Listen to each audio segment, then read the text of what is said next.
Hello students, राम राम सारन है। सब्जेक्ट है childhood and growing up. BEd का एग्जाम है भाई। आप अपनी यूनिवर्सिटी के हिसाब से सब सिलेबस देखना और फिर उसके हिसाब से टॉपिक करना है आपको। ये यूनिट 3 का टॉपिक है जो कि मोस्ट इंपॉर्टेंट है, 16 नंबर में आता है।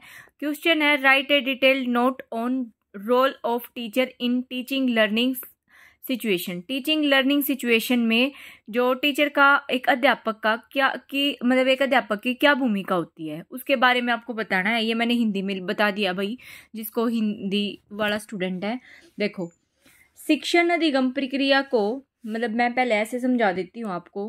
देखो, अब आपको किसी भी चीज़ में इन्वॉल्व करके किसी भी चीज़ को पढ़ रहे हो, स्टडी कर रहे हो किसी के बारे में, तो ऐसे खुद अकेले तो पढ़ा नहीं जाएगा। ऐसे तो है नहीं भाई आप पूरी किताब खुद पढ़ दोगे। गुरु की जरूरत तो जरूर पड़ेगी, ठीक है ना। टीचर की नीड जरूर पड़ेगी। तो टीचर का तो मेन रोल होता है, ठीक है। तो यही बात लिख रखी है। शिक्षण अधिगम प्रक्रिया को प्रभावी एवं दक्षतापूर्ण बनाने के लिए यह आवश्यक है कि शिक्षक जो होता है छात्रों के ज्ञान वृद्धि में सहायक हो। जिस भी टीचर से आप पढ़ रहे हो उससे आपकी नॉलेज में बढ़ोतरी होनी चाहिए। कुछ ना कुछ आपको सीखने को मिलना चाहिए उससे। शिक्षक की ज्ञान वृद्धि में सहायक निम्न भूमिकाएं हैं। इसके पॉइंट्स हैं। अब देखो भाई, ये मैंने पॉइंट्स लिख रखे हैं इसमें 9, कम से कम आपको एग्जाम में 6-7 तो लिख के आने पड़ेंगे। देखो, पहले ऐसे समझ लो, फिर उसके बाद है ना ये अपने आप एक बार पढ़ लेना रफली, वो अपने आप याद हो जाओगे। इब टीचर से आप क्या क्या एक्सेप्ट करते हो, क्या क्या उम्मीदें करते हो कि भाई एक तो टीचर आपको इन्फॉर्मेशन दे, ठीक है। टीचर इन्फॉर्मेशन दे, आपको सोर्सेज अच्छे वाले प्रोवाइड करे। जैसे अगर कोई स्टूडेंट है मेरे से अभी ये सब्जेक्ट भी पढ़ रहा है, तो मेरा सोर्सेज ऐसा होना चाहिए जो आपके काम आए, आपके एग्जाम के पॉइंट ऑफ व्यू से होना चाहिए। ऐसा नहीं है कि मैंने कुछ भी करा दिया और आपके एग्जाम में आया ही नहीं, ठीक है। उसके बाद है उसको एक माता पिता अभिभावक की तरह बच्चे को ट्रीट करना चाहिए कि जैसे वो उनका पेरेंट्स है, उनको इतने प्यार से ट्रीट करना चाहिए, ठीक है। ऐसा नहीं कि बिल्कुल स्ट्रिक्टनेस करके रखे, ठीक है। उसके बाद है उसको एक मैनेजमेंट को फॉलो करना चाहिए भाई टीचर को, कि एक मैनेजमेंट होनी चाहिए। और स्टूडेंट के साथ जो है मित्र की तरह बिहेव करे, एक उसके फ्रेंड सर्कल की तरह है, उसका जैसे फ्रेंड ही हो, ठीक है। जिससे बच्चा क्या उसके साथ अच्छे से कोऑपरेट करके पढ़ पाए, ठीक है। उसको बोरियत फील ना हो। यही सब इसके पॉइंट्स हैं, ठीक है। देखो, टीचर क्या होना चाहिए, वह सूचना देने वाला होना चाहिए। वह साधन होता है सोर्सेस उपलब्ध कराने वाला होना चाहिए। वह शिल्पकार व कलाकार के रूप में काम करे। शिक्षक प्रबंधक के रूप में काम करने वाला हो। वह मार्गदर्शक के रूप में काम करे, आपको रास्ता दिखाए, ऐसे नहीं रास्ते से भटकाए। शिक्षक दार्शनिक व मित्र के रूप में काम करे।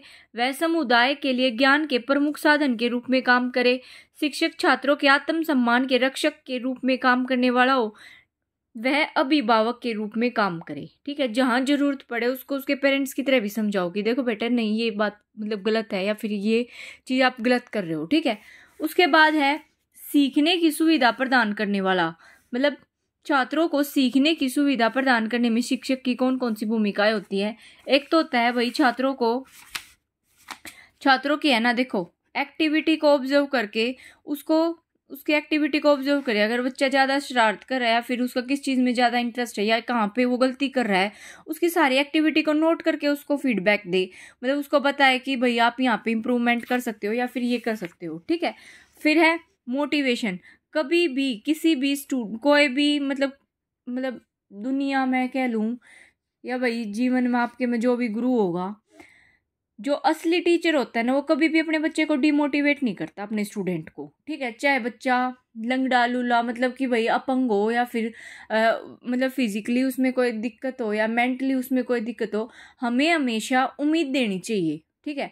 और भाई चाहे वो किसी लड़के को पढ़ा रहा है, किसी लड़की को पढ़ा रहा है, किसी इनफ ट्रांसजेंडर को पढ़ा रहा है, तो हर सबकी रिस्पेक्ट करनी चाहिए टीचर को और सबको मोटिवेट करके पढ़ाना चाहिए। मैं पढ़ाने लग जाऊँ CDP, जैसे अब मैं करा रही हूँ, और मैं ये कहने लग जाऊँ कि भाई ये तो बहुत ही मुश्किल सब्जेक्ट है, ये तो होगा ही नहीं, ऐसे वाले शब्द तो बिल्कुल स्टूडेंट के आगे यूज़ ही नहीं करने। ये सब्जेक्ट बहुत ईजी है और इस टाइप के मोटिवेटेड टाइप्स के, जिससे बच्चा क्या करे, मोटिवेट हो, ऐसे डरे नहीं कि भाई कई बच्चे हैं कई क्या मतलब कई ऐसे होते हैं भाई जिसको मैथ से डर लगता है, किसी को इंग्लिश से लगता है, जैसे मेरे को इंग्लिश से लगता है, मैंने कभी इंग्लिश की ही नहीं है, इंग्लिश ग्रामर। तो मतलब कभी भी आप कर रहे हो तो अगर एक मैथ का ही टीचर ये बोल रहा है कि भाई मैथ तो बहुत मुश्किल है, तेरे से नहीं होगा, तू कुछ भी करने के लायक नहीं है, ऐसे ऐसे वर्ड्स तो कभी भी लाइफ में यूज़ नहीं करने चाहिए। ठीक है, ये सब है मोटिवेशन में। और ये जब सब जो बात बताई है इनके भी पॉइंट्स बना के आप एग्ज़ाम में लिख सकते हो। ठीक है, मैंने हर वीडियो में बताया कि बीएड के एग्ज़ाम्स में जितना आप लिख के आओगे उसका स्कोर मिले, उसके नंबर अच्छे आएंगे। और जितना आप खुद से बना के लिखोगे ना, बुकिश लैंग्वेज के बजाय खुद की लैंग्वेज में बना के लिखो के आओगे ना, वो आपके लिए अच्छा रहेगा, मतलब आपकी मेरिट बनाने में। ठीक है, तो ये सब है मोटिवेट करने में। उसके बाद है इमोशनली, कोई बच्चा भाई उसको इमोशनली स्ट्रॉन्ग करना चाहिए। ठीक है ना, ऐसे गाइडेंस देनी चाहिए, ऐसा एग्जांपल देना चाहिए जिससे बच्चा क्या है बात बात पे रोए ना, ऐसा भी नहीं भाई बात के लिए थप्पड़ मार दिया था हमने। ठीक है, ये इमोशनली हो गया। उसके बाद है टीचर का काम क्या है। टीचर का मेन काम तो वही है कि भाई ऐसे तो है नहीं कि बच्चे को खिलाते रहो, बच्चे को सिखाना है। टीचर का काम रोल ही ये है कि भाई सीखने के लिए तो हम कोई भी, आप क्लास ले रहे हो तो मेरे से क्लास ले रहे हो या कोई भी मेरा वर्ड सुन रहे हो, तो ऐसे तो है नहीं है मज़े में आए हो और मतलब ऐसे टाइम पास करने के लिए आए हो, सीखने के लिए तो आए होगे ना। फिर है पर्सनैलिटी, भाई टीचर का ही काम होता है, मतलब टीचर की रिस्पॉन्सिबिलिटी बनती है कि बच्चे की पर्सनैलिटी को सुधारे। ठीक है, उसकी एक्टिविटी को ऑब्जर्व करके उसमें जो भी सुधार कर सकता है। भाई आपको कैसे किसी से बिहेव करना है, आपको अपने पेरेंट्स से ऐसे आप कह के बात करनी चाहिए, ऐसे मतलब तू तड़ाक नहीं करना चाहिए, ये सब मतलब उसके पर्सनैलिटी में सुधार करे। उसके बाद है शिक्षक जो है सोर्स होता है हमें इन्फॉर्मेशन देने का। कोई भी गलत इन्फॉर्मेशन, कोई भी मिथ आपके माइंड में है कि भाई नहीं मैथ तो वही कर सकता है, या फिर कोई भी सब्जेक्ट है वो तो वही बच्चा कर सकता है, सब में एक दिमाग है, सब हर चीज़ कर सकते हैं, बस आपकी लगन और मेहनत होनी चाहिए। ठीक है ना, तो ये सब होता है। तो यही पॉइंट्स मैंने लिख रखे हैं, मैं फिर भी एक बार पढ़ा देती हूँ जिससे आपको अच्छे से रिविज़न हो जाएगा।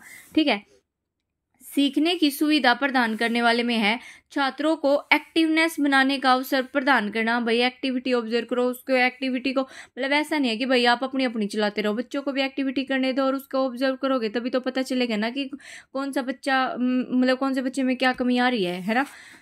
उसके बाद है मोटिवेशन प्रदान करना, छात्रों की विशिष्ट योग्यताओं को ज्ञात कर भी प्रेरित करना। बच्चे में क्या क्वालिटी है, कौन सा सब्जेक्ट उसका स्ट्रॉन्ग है, या कौन सी चीज़ कौन सी फील्ड में उसका वो जा सकता है, मतलब वो सब ऑब्जर्व करके उसको पता करना और फिर उसको मोटिवेट करना, उसको बताना कि भाई हाँ इस फील्ड में तू जा सकता है। निर्देश व उदाहरणों द्वारा छात्रों को समझाना, हमेशा अच्छे एग्जाम्पल देना। ठीक है, खुद के आप अपनी लाइफ के एक्सपीरियंस शेयर कर सकते हो बच्चे के आगे, जिससे क्या होगा, बच्चा क्या होगा, मोटिवेट होगा। वाद विवाद कर छात्रों की समस्याओं को परामर्श देकर हल करना।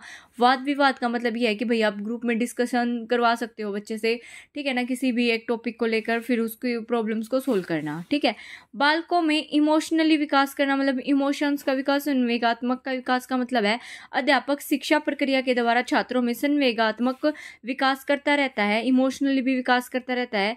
यह विकास शिक्षक की सहानुभूति, प्रेम, उचित कार्य, व्यक्तिगत संपर्क व उचित पथ प्रदर्शन द्वारा सुगमता से संपन्न होता है। ठीक है, फिर है अध्यापक का कार्य सिखाना है। भैया बच्चे का मतलब एक टीचर का काम यही है कि बच्चे को अच्छी गाइडेंस दे, अच्छी चीज़ सिखाए। ठीक है, वो अपने सब्जेक्ट जो सा सब्जेक्ट रहा है कम से कम उसको सिखा पाए। ठीक है, फिर है शिक्षक पर्सनैलिटी निर्माण का साधन है।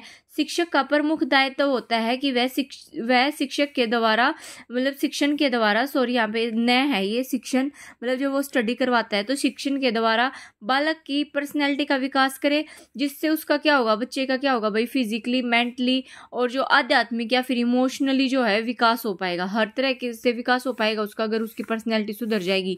ठीक है, फिर है विकास के द्वारा ही वह अपने भावी जीवन को सुखी एवं समृद्ध बना सकता है। जिसकी पर्सनैलिटी अच्छी होगी भाई, जिसको बोलने का तरीका होगा, वही तो क्या कर सकता है, अपने फ्यूचर को भी अच्छे से सुधार सकता है। इसलिए हम कह सकते हैं कि शिक्षक क्या है, बालक के व्यक्तित्व निर्माण का महत्वपूर्ण साधन है। फिर है शिक्षक एक सूचनादाता के रूप में, एक सोर्स इन्फॉर्मेशन, मतलब एक सोर्स होता है हमें इन्फॉर्मेशन प्रोवाइड करने का। ठीक है, ये सब पॉइंट्स इसमें से आप 4-5 पॉइंट कर सकते हो। मेन हेडिंग ध्यान रखना। ठीक है भाई, आप अपने टीचर से क्या उम्मीदें करते हो, या फिर इन फ्यूचर अगर मतलब अब आप बीएड कर रहे हो तो भाई चांसेस है कि आप टीचर की तैयारी करोगे, तो आप अपने मतलब सोच के चलो कि बस आप एक टीचर हो तो आपकी क्या क्या रिस्पॉन्सिबिलिटीज़ होती है, या फिर आप क्या क्या करोगे अपने स्टूडेंट के लिए, उन्हीं के पॉइंट्स बना बना के लिखना है। ठीक है, फिर है सीखने के मार्गदर्शन करने वाला। सीखने में मार्ग मतलब एक गाइडेंस की, उसमें जो शिक्षण अधिगम प्रक्रिया को प्रभावी बनाने के लिए यह आवश्यक है कि शिक्षक को छात्रों का सीखने में पथ प्रदर्शक होना चाहिए।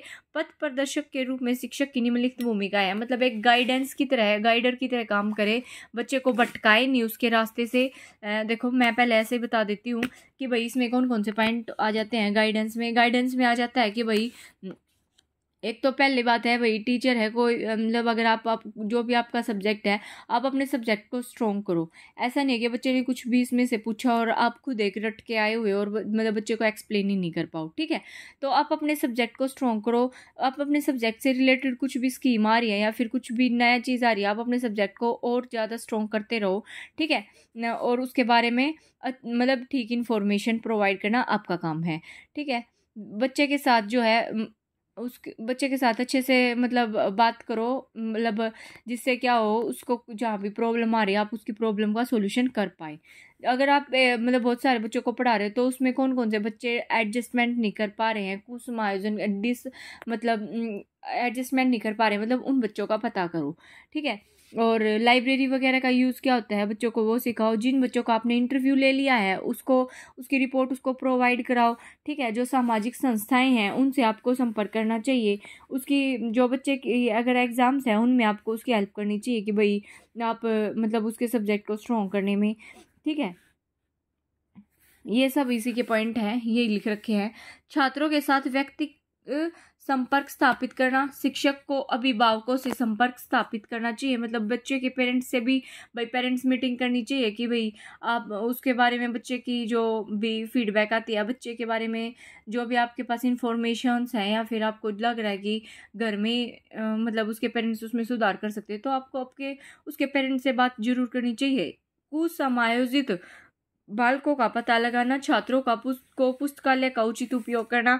जिन छात्रों का साक्षात्कार मतलब इंटरव्यू लिया जा चुका है उनकी रिपोर्ट का निर्देशन छात्रों में देना। विभिन्न सामाजिक संस्थाओं से संपर्क स्थापित करना। अपने विषय से संबंधित व्यवसायों सॉरी गाइज मैं मतलब स्पीड से बोल रही हूँ तो एक आधा अक्सर वो हो जावा है तो उस चीज़ पर हंसना मत। ठीक है, व्यवसायों तथा शैक्षिक अवसरों की सूचनाएं छात्रों को प्रदान करना। छात्रों की परीक्षाएं लेने में सहयोग करना। पाठ्येतर सहगामी क्रियाओं का आयोजन करना। छात्रों के अधिक विकास के लिए परिस्थितियों का निर्माण करना। ये पॉइंट्स रटने के बजाय जैसे आपको समझाया है उन चीज़ों को करोगे तो आपको जल्दी एग्जाम में याद होएगा। ठीक है, मतलब याद आता रहेगा। ये यहाँ पे क्वेश्चन कंप्लीट होता है। मैंने सारी यूनिट करवानी है, इसकी यूनिट 4 अपलोड हो चुकी है, मतलब आप प्लेलिस्ट देख लेना। CDP चाइल्डहुड ग्रोविंग अप का सारा सब्जेक्ट जो सारा सिलेबस है मतलब मैंने कवर करवा दिया, जो कि मोस्ट इंपॉर्टेंट क्वेश्चन हैं वे। All the best for your exam. अगर आपको ये टॉपिक नहीं समझ आया या फिर मेरे से कोई भी आपको क्वेरी है आप कमेंट कर सकते हो। ठीक है, थैंक यू सो मच। मैं अपने चैनल को मतलब कैसे ग्रो करूँ या मैं अपने आप को कैसे अपडेट करूँ भाई, तो आप उसके लिए मेरे को फीडबैक ज़रूर देना। Thank you so much.